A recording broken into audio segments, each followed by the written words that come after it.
Herkese merhabalar, ben Huri. Huri Tek Mutfak'ta mutfağıma hoş geldiniz. Muhteşem bir tarif ile geldim. Evde tavada kokusuz bir şekilde hamsili pilav nasıl hazırlanır sizler için pratik bir şekilde hazırlıyorum. O kadar lezzetli ki her yiyen doyamadı. Tarifimi hiç bekletmeden hemen başlıyorum. 1 kilo hamsim var. Evet, hamsinin başını ve kılçık kısmını çıkartarak temizleyelim. Buzlu ve tuzlu bir suyun içine alarak bekletelim.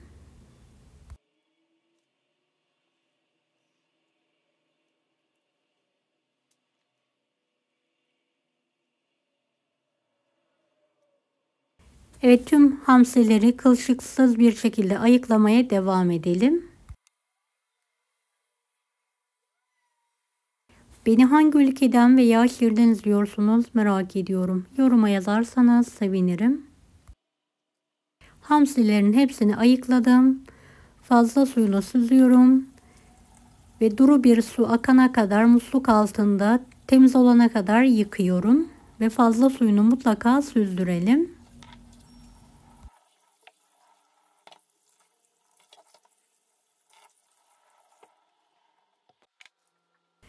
Evet, 1,5 tatlı kaşığı tuz ilavesi yapıyorum ve karıştırıyorum. Hamsilerim hazır.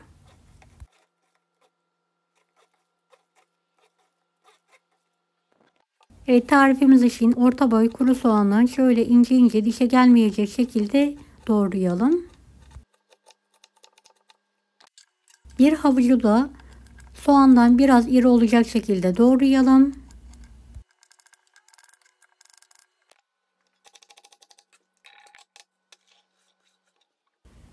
Şöyle 3 tane de salata turşumu aynı şekilde şöyle minik küpler halinde doğruyorum.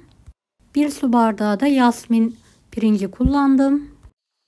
2 yemek kaşığı tereyağı, biraz da sıvı yağında eritelim. Kuru soğanı tencereye alalım ve kokusu çıkana kadar kavuralım.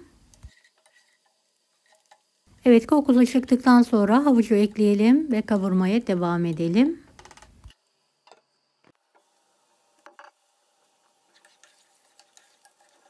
Yıkadığım, süzdüğüm pirinci de ekliyorum.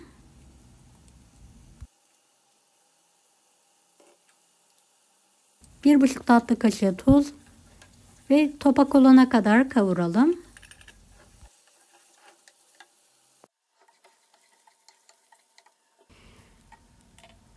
Bir su bardağı kadar da haşlanmış bezelyem var. Sıcak kaynar suyu da ilave edelim. 1'e 2 ölçek olacak şekilde su ilavesi yapıyorum. Suyuna da çok az tuz ilavesi yaparak kapağını kapatalım ve suyu bitene kadar pişirelim. Evet, bu aşamada altını kapatalım. 5 dakika demlendirdikten sonra üzerine doğradığımız turşuları ekleyelim. Biraz daha dinlendirdikten sonra karıştıralım. Kapağını açalım ve soğumaya bırakalım. Bir demet pazı yaprağım var. Kaynar sıcak suda haşlıyorum. Kara lahana yaprağı bulabilirseniz daha güzel olur.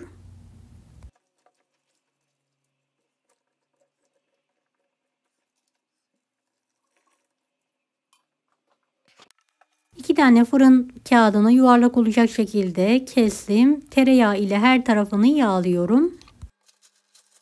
Evet, standart ölçülü bir tavaya yağlı kağıdımı yerleştiriyorum. Yıkadığım balıkları tek taraflarını mısır ununa buluyorum.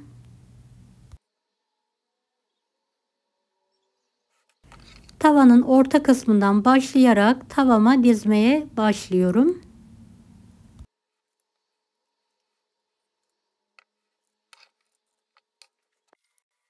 Evet, hiç aralık kalmayacak şekilde videodaki gibi sıkı sıkı hamsileri dizelim.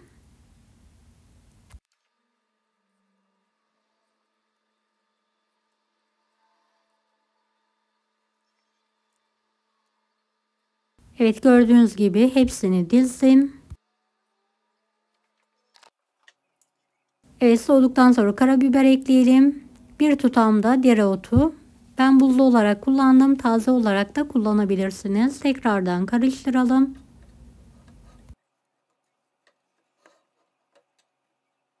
Evet, muhteşem iş pilavımız da hazır. Pazı yapraklarını balıkların üzerine dizelim.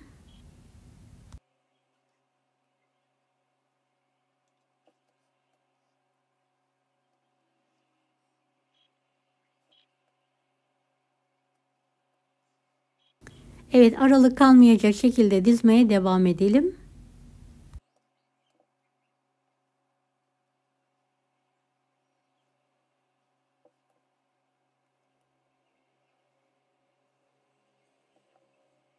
Pazı yaprağı yerine kara lahana yaprağı, asma yaprağı ya da daha farklı yapraklar da kullanabilirsiniz. Tercihe bağlı.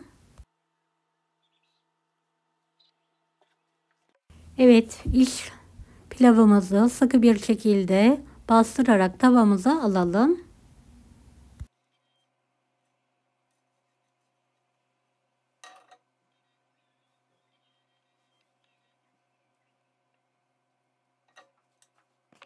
Tekrardan bir pazı yaprağı ile üzerini kapatalım.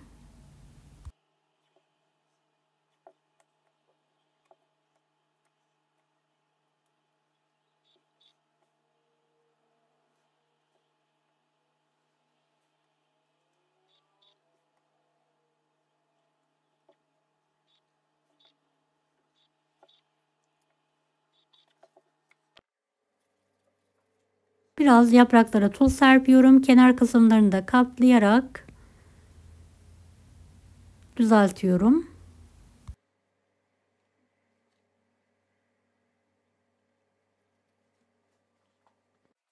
Evet, kalan hamsileri de tek taraflarını mısır ununa batırarak diziyorum.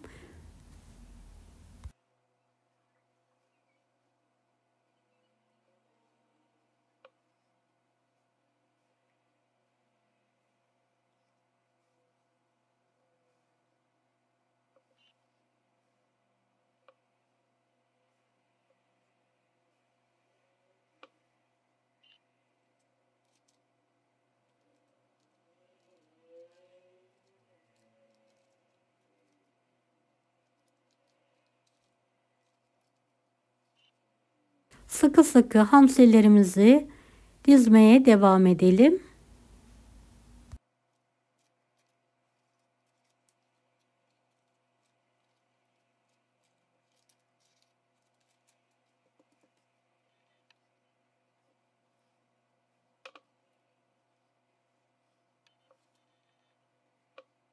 Evet, tam 1 kilo hamsim yeterli oldu.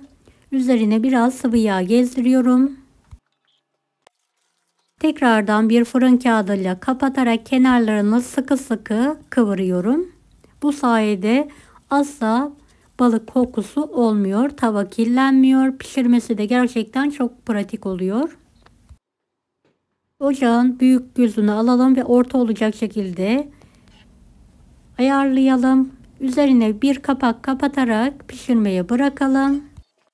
Evet, tavamı döndüre döndüre yaklaşık 15 dakika pişirdim. Havasını alıyorum ve tekrardan aynı tavaya oturtturuyorum ve kapağını kapatarak 15 dakika daha pişiriyorum. Evet, pişen hamsili pilavımı servis tabağına alıyorum ve kağıdını keserek servise hazırlıyorum.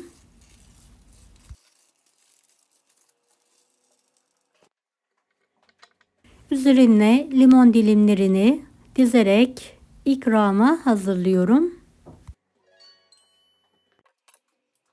Sıcak sıcak tüketmenizi tavsiye ederim. Evet, bir tanesini dilimleyerek sizlere yakından göstermek istiyorum. Muhteşem oldu. Mutlaka deneyin. Deneyecek olan herkese şimdiden kolaylıklar dilerim. Kanalıma ücretsiz abone olmayı unutmayın. Allah'a emanet olun. Hoşça kalın. Daha farklı tarifler için bunları da izlemeyi unutmayınız. Kolay gelsin herkese.